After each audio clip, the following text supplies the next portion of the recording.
Well, welcome to the YouTube channel, everybody. This is the Return to Torah YouTube channel. I haven't made a video in a couple weeks, and truthfully, this video is just an explanation of why I haven't been making videos. I titled this one Validation. Um, Validation for this video, our definition is the act of affirming a person or ideas, feelings, actions, etc., as acceptable and worthy. I appreciate the support that I have received for this channel, but I'm not seeking validation. I'm trying to kind of wing this with my words, so if you can just bear with me. I began putting out a video a week a couple months ago. I guess maybe probably about 3 months ago now.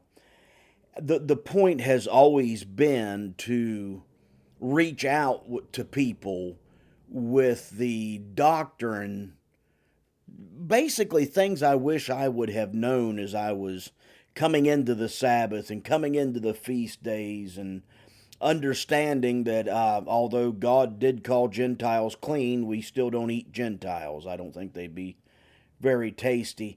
But I had a unique, let's use a big word, epiphany. During EFC, we didn't get a go this year. And the reason why I can say words like EFC is the video that I put out during EFC received practically no views. And I had a kind of chuckle because all of a sudden it dawned on me exactly who my audience was. And I can honestly say I love you all because I know you all. I am not reaching my intended audience. Like I said, I do. I thank you all so much for being there and for watching these videos and for sharing these videos, but I feel like these videos are not reaching those who I intended to reach. And it's not that it's not worthy to put out things to validate you. Hey, good job. You're doing good. Way to keep the Sabbath.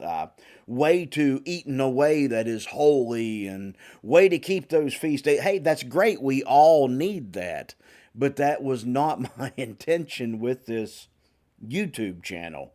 The YouTube channel itself is not going anywhere, and I'm sure I will still make videos.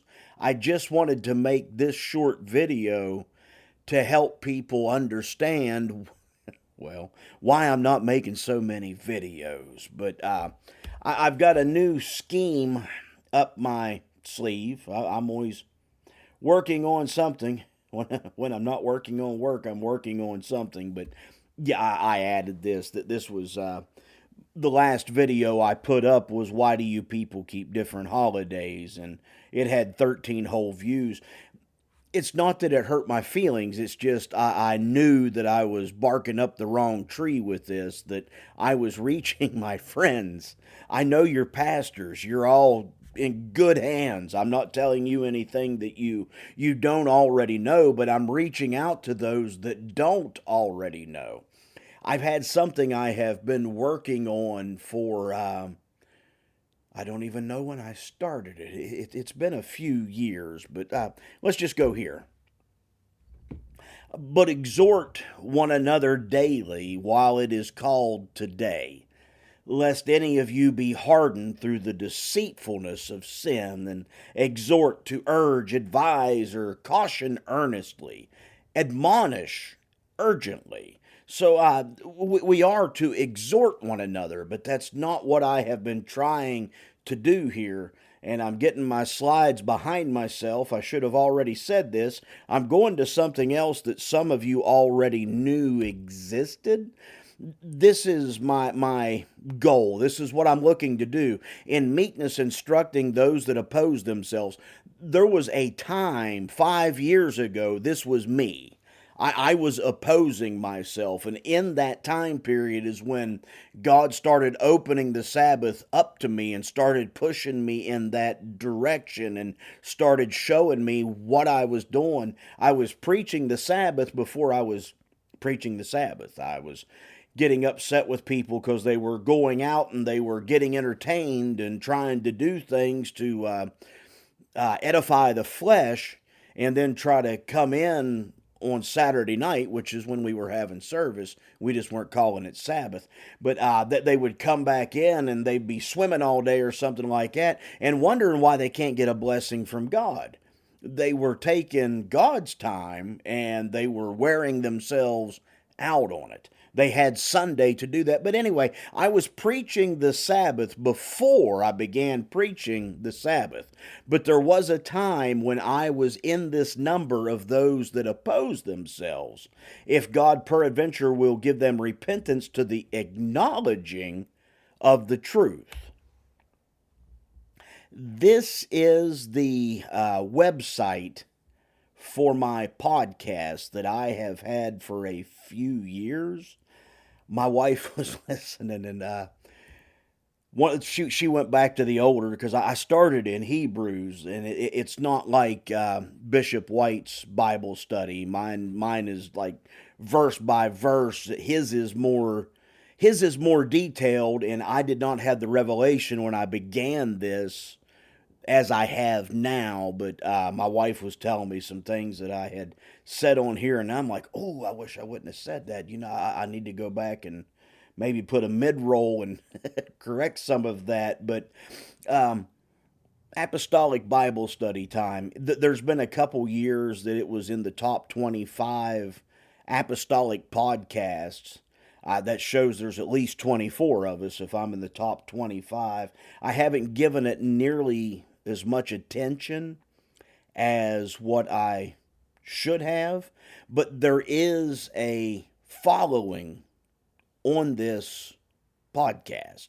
It's on Apple Podcast. It's on practically anywhere where you would go to get podcast. And if you want to subscribe, hey, that's great. If you want to listen, that's great too. But I'm telling you, the reason why I'm not putting out so many videos now on Return to Torah, I just finished up the book of Romans in 30 episodes, and it took me, I don't know, 2 or 3 years to finally finish that up.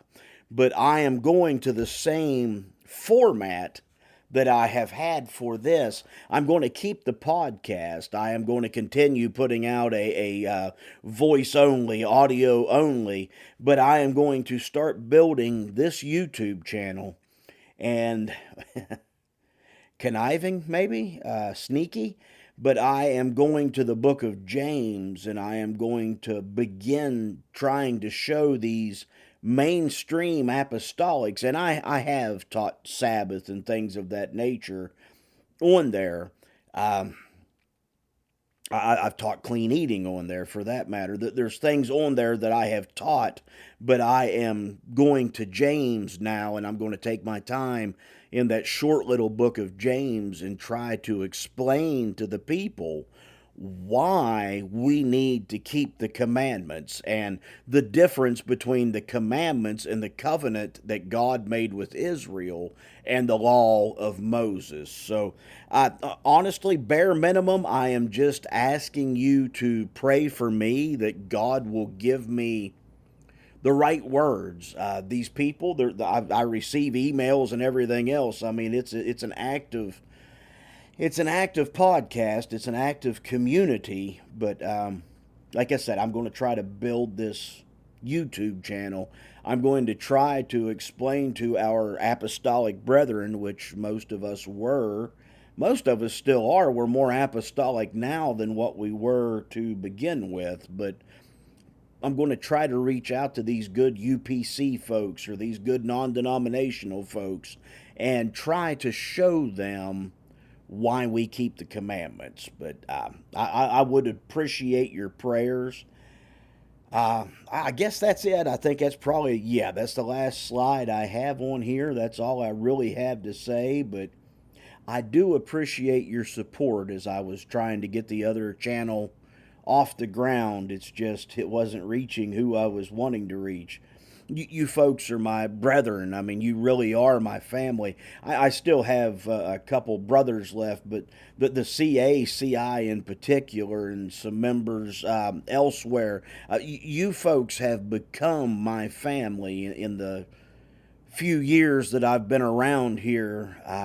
I appreciate y'all. I appreciate you listening to me. I appreciate you encouraging me, but you're not the ones that I'm trying to reach. But Jehovah bless you all. I really do. I love you guys. And I'm looking forward to having a good time at Tabernacles and seeing everybody and catching up with everybody. But this is what I'm working on for right now. But just remember me in your prayers. God bless.